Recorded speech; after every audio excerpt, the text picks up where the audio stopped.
This is where I'm able to do my podcasting. It's my little study, and as you can see, I'm surrounded by all my books and my bits and pieces, and my lovely poster from Africa, all my posters that I've collected and photographs and things from around the world, my writing equipment, and as you can see out through that window, well, it's whited out, but I'll show you now if I turn the camera around. This is where I'm able to sit, and sometimes I have to move the computer out of the way because the view is just so spectacular. Other times I have to block the window so that I can't see out of it. But just wait till you see what I have out that window, and you can see why it is that sometimes it's a good room to work in, and other times it's a good room to just sit and daydream in. Let me just show you what I can see out there.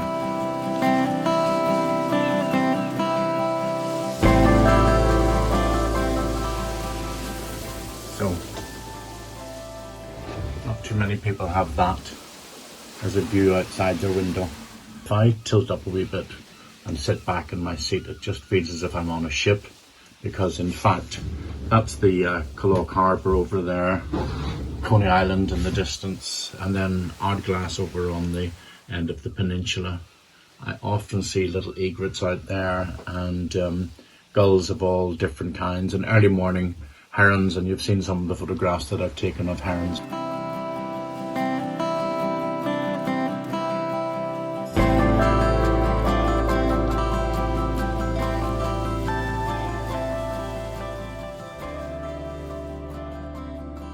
So it's an unusually bright and sunny day today. The sea is very calm, and I think because I have been so housebound for the last 2 weeks with horrible rain and various storms, that I'm going to go up onto Rossglass Beach and do a bit of beachcombing.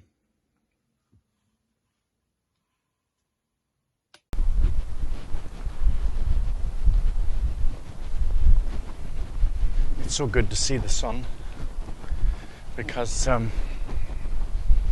it's been so grey of late and raining.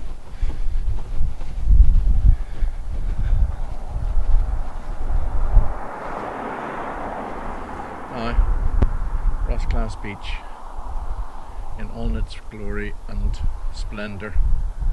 I'm just about to go down and have a walk along and a bit of a beachcomb and see what I can find.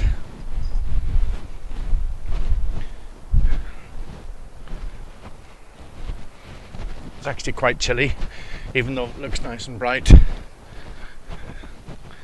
There's quite a lot of seaweed. As you can see, it's all been cast up by the tide.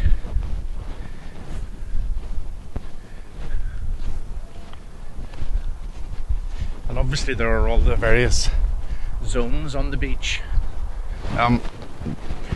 The tide down at the lower tide mark, the tide is nearly out, and now you can see the mountains in the distance.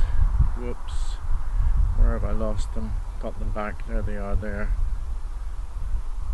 Yep, there they are.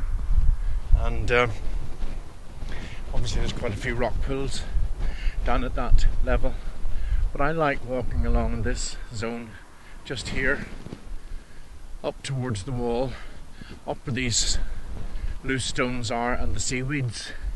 This is generally where you find the treasures that have been left over after big storms, and we've had quite a few big storms, and I haven't been on the beachscape here for quite a while. So, eyes down, and let's have a look and see what we can find.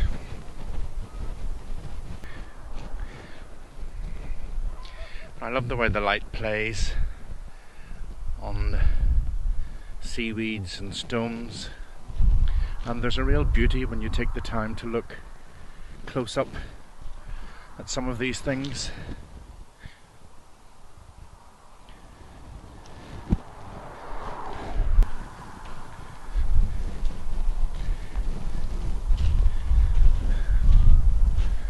Plastic, which we don't want to see. Although this beach isn't too badly affected by plastic. Oh, razor shell. the oyster catchers lift them out and bring them up here, bash them against the rocks and lift them out and eat them. Lots of limpets and evidence of limpets with little holes in them at their untimely end.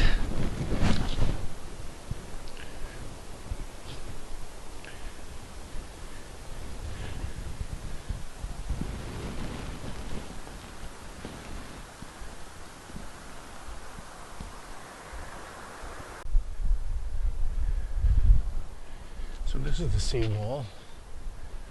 It's about 3 meters. The tide will infrequently come up this far. It is a very, very long beach, as you can see, with the tide fully out. But down there you get shallow pools that stay throughout the tide when it's out. Then up to this zone where the tide will generally reach, but then in real storm surges it does come up this far with waves. I love these little plants that find a living just in the bare face of the wall.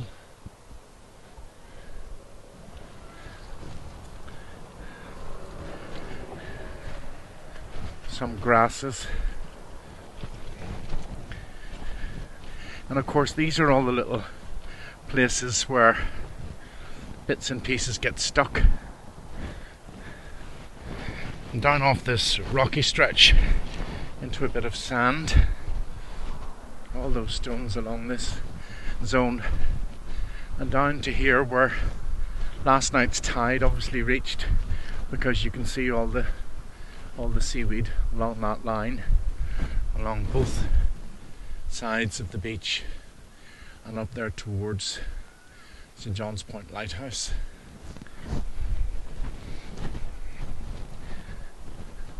The lovely shadows of the stones at this time of the evening, the low winter sun. I just hear curlew in the background. So I'm going to have a little search around here and take some still photographs. I have a thing at the minute about, I call them lion claws. These are the anchor points for some of the seaweeds. Bladder wrack, I think, in this case. I think there's a certain majesty to them.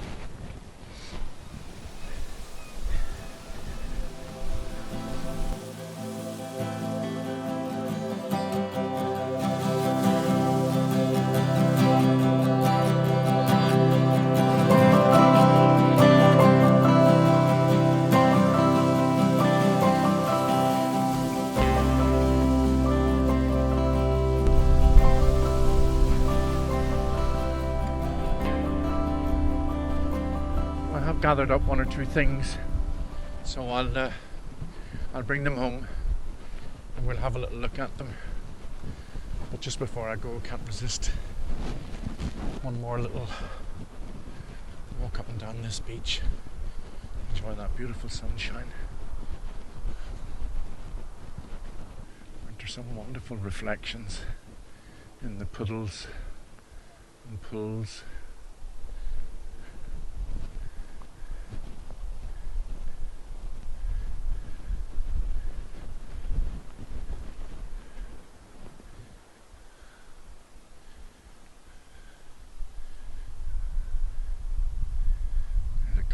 Chaps or chapesses enjoying the walk, just like me.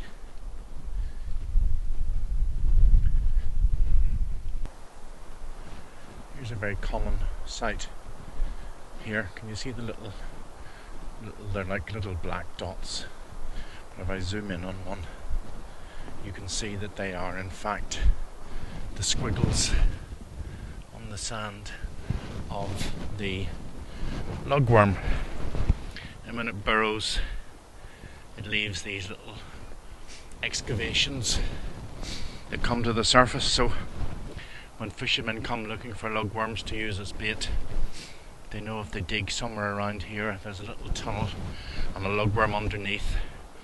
That's where they have those little holes. So there's a squiggle that end and a tunnel that end. I love the effect of the ripples on the sand and the reflections at this time of the year. It's just a beauty in the nature of this place. The sea in the background, but up here, these little rock pools and stones and seaweeds get some respite from the lashings of the waves that they'll get later on in about 6 hours' time, when the tide comes up and covers this place completely.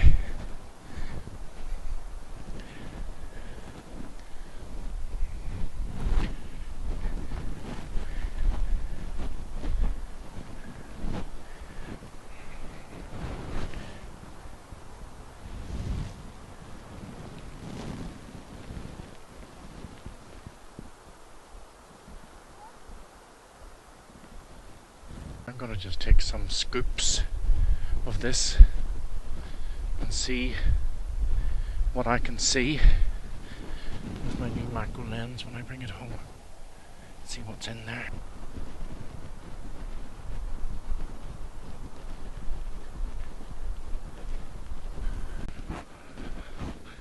What long shadows are cast in the winter.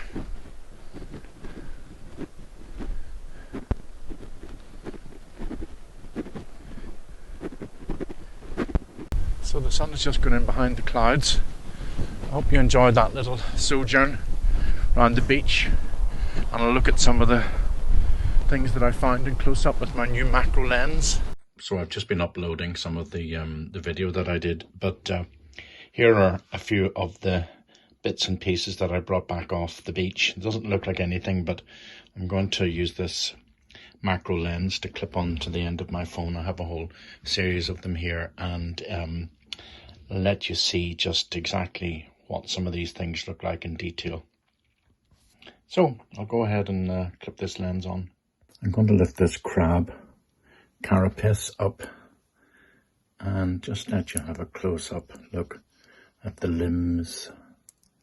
These are the legs of the crab with the little hairs on the end of it. That's part of the crab claw. Now imagine if you were a tiny wee creature having that rung around your neck. You can see the hairs on the exoskeleton of this crab. I suspect this is just a molt, because crabs molt, and that's one of the holes where one of the limbs would go in. I have one of the limbs, so you can see the structure of the exoskeleton. It has these little holes and indentations, which I imagine are for innervation, so that the crab has sensation through this hard carapace. A very pointy tip helps them to creep along in sand or stone. Isn't that fascinating? So another thing I found was a periwinkle shell. So it doesn't look all that exciting that way, but if I turn it around, you can see that the internal structure is completely visible. And this is where the creature inside the mollusk would wrap itself around that central column and then creep along the seabed, and eventually it gets too big for this and it moves on. But something, probably the sea, has eroded this. Isn't it absolutely beautiful? And then this is a thing called Obelia, and it is a hydroid. I'll show you an illustration of what Obelia is, but this is the hard skeleton, and it's a colonial hydroid, And so the little creatures live inside this hard skeleton. But again, it just, you know, when you get so close up, you think that this is just flotsam and jetsam. Isn't it absolutely stunning? The structure. You know, what you might consider to be just dust. Some Obelia. And this little thing that I'll put on the palm of my hand. This is part of the cast of a sand mason. And the sand mason builds a tube. And then the tube internally, the sand mason lives in it. It's the larvae. And it builds a little tunnel and sticks all these bits of shell and stone and sand around itself for protection. And again, we'll show you a photograph of what that's like in real life. So I've just been uploading some of the video that I did. And just as I finish off this walk, I wanted to say Happy Christmas, everybody, and Happy New Year. Let's hope 21 brings us all a bit more cheer than 2020 did, but I've been very lucky to have this place. All the best. Bye-bye.